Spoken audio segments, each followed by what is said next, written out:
Joining us on the journey today is a world-renowned chef and restaurateur. Please welcome to the journey, Marcus Samuelsson.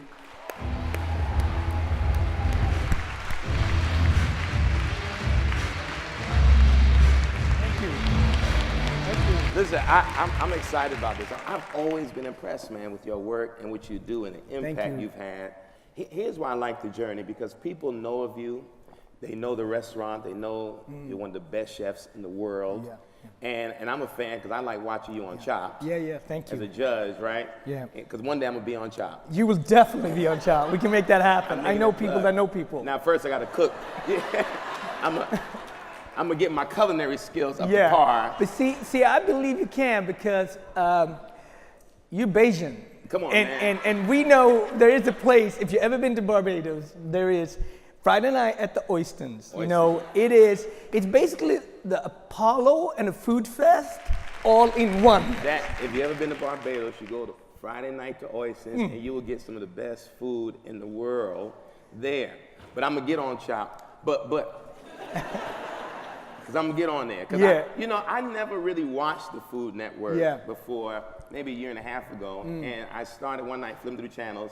And man, I got hooked on Chopped. I mean, when it's on, I'm binging Chopped. Yeah. And it's deep. And that what I realized, though, I made a classical mistake. I made a mistake during Lent when we were supposed to not eat after 7.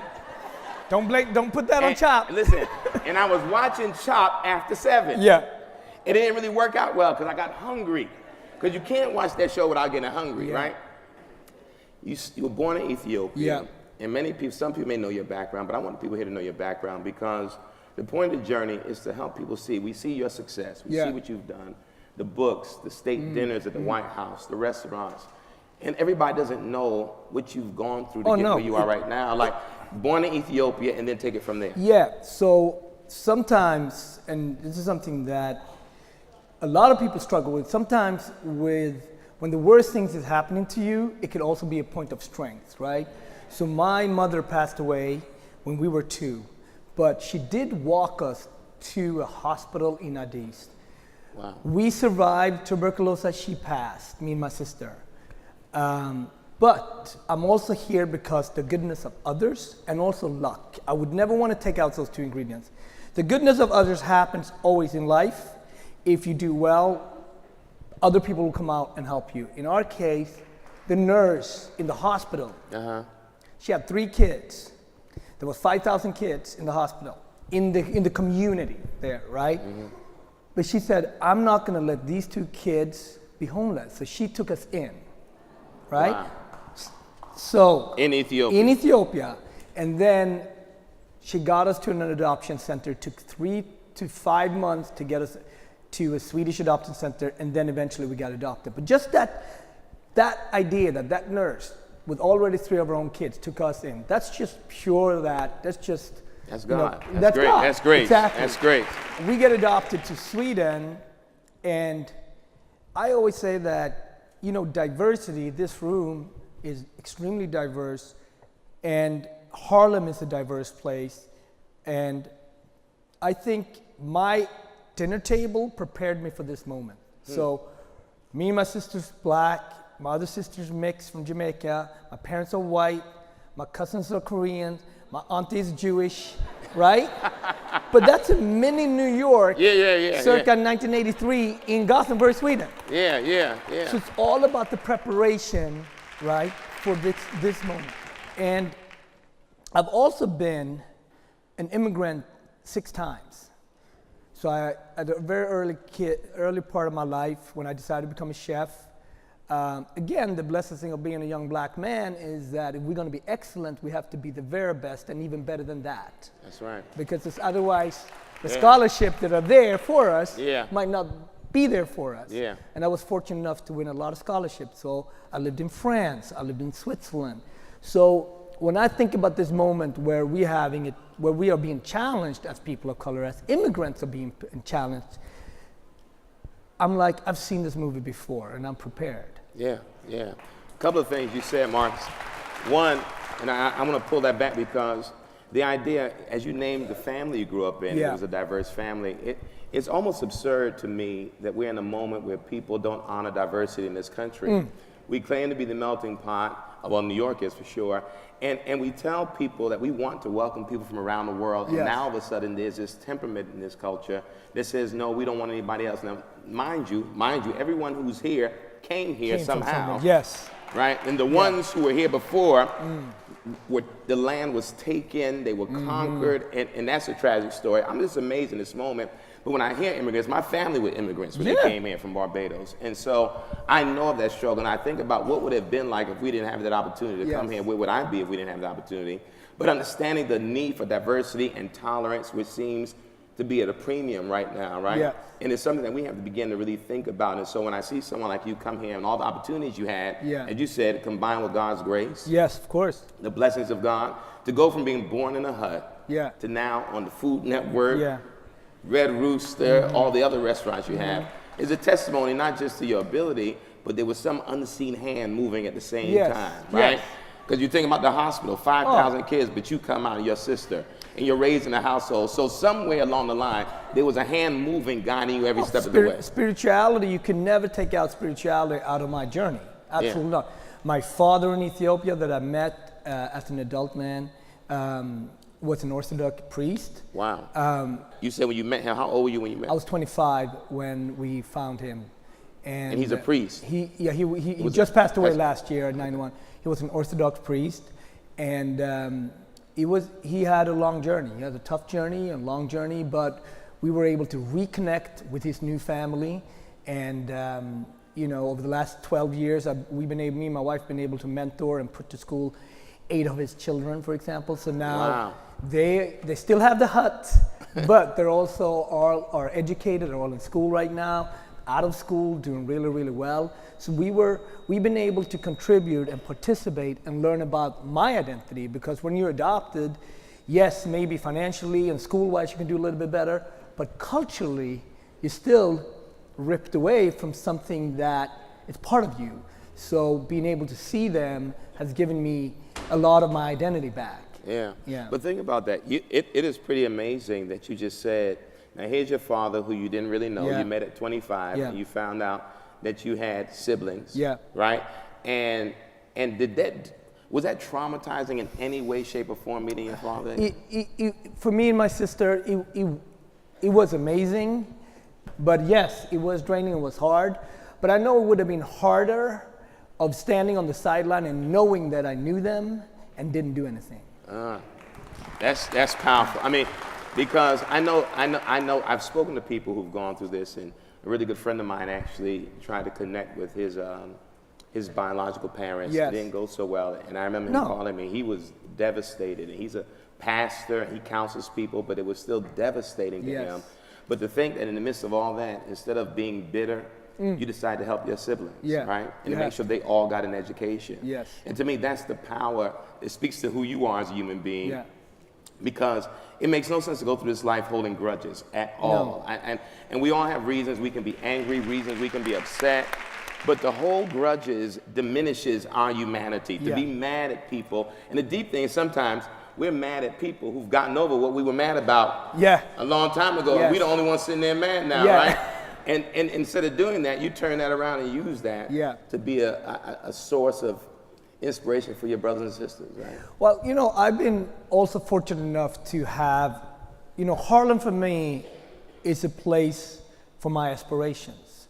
My living in Sweden, it wasn't a lot of black, when we needed to look at black inspirational figures, my parents gave me James Baldwin, Malcolm X book, Maya Angelou. We were listening to music from the Apollo. So Harlem always became this place of aspiration. So it was very clear to me when I moved to America that I needed to come to Harlem. And I say that because people all over the world that are inspired to come to Harlem, they're inspired to be part of this community here. And I think that food has been, spirituality is your journey, food is my journey, but I also teach a lot about eating with a spiritual compass. This is the most important thing each person can actually take home and do, understanding what does eating with a spiritual compass mean, right? I break this down to everybody can have their own different spirituality, but it means that at a big feast, at that barbecue cookout, I don't go up and take 3 plates maybe. I make sure that I might take something home and give to the neighbor that might not have as much. It means that we're thinking about our diet in terms of lowering our protein and our fat intake. No, that's right. It means that, you know what I mean? And it means sometimes we might fast, and it's got to be our own guidelines. So eating with a spiritual compass. So our journeys are very much linked. The reason why I like what you just said is because what most people don't realize, you take the church, for example, the historical framing of the church. In the early church after Jesus, when they were being persecuted, they could never meet openly, right? Yeah. They could not gather. They could not be, after the death of Jesus, could not be talking about Jesus in public. And what they decided to do was to find a way that they could build community. And they decided they would talk about Jesus and share the stories over meals. And so the early community came together around meals because if those who were trying to persecute them would find them, they could always say that they were eating and not spreading the news. Sure. And so in many ways, eating was at the heart of the founding of the early church, learning how to sit together, to break bread together. I tell people sometimes one of the most vulnerable moments you'll have is to sit down and eat with another human being and be transparent. And we've lost that, especially in the age of fast food. The idea of sitting with another person, talking and sharing stories is the most powerful thing. I imagine in your restaurant, that's all you hear, stories all day long. But first of all, does anyone know what the word restaurant actually means? Yeah, spend a lot of money. The word restaurant means to restore your community. And what happens at a place like Red Rooster and why in Harlem? So it's 5,000 customers coming a week, 165 people work there, plus 70 musicians. So it's about 250 people that call it workplace, right? So that could be the drummer, it could be the chef, it could be the marketing director, it could be the server, it could be the dishwasher. So that is the person who does the flowers. So we're restoring by creating jobs in and of this community. The other way we restore it, just like this church, is for people that come to this community, it also creates a level of normalcy. We're not on the bus, getting off the bus, taking pictures, leaving. We can be on that bus, we can get off it, but then I'm gonna stop by church. I'm also gonna have a meal, and I'm gonna look around and look at people that may look different like me, but they're just eating and enjoying each other. So if we live in a time where governments are not gonna create a level of normalcy and humanity, it's just not gonna happen. No.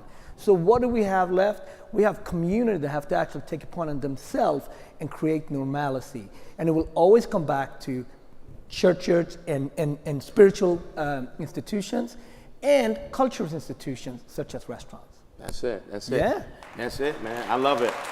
So every journey guest, we have to ask him, give us 3 things that you've learned along your journey that you think would benefit those of us who are here today.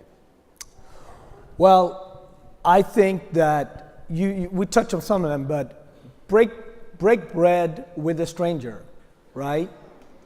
Invite someone to your home or go to their place, because it's not just a meal. That meal is a conversation opener to why, right? Then the second thing I would say is pray with a stranger.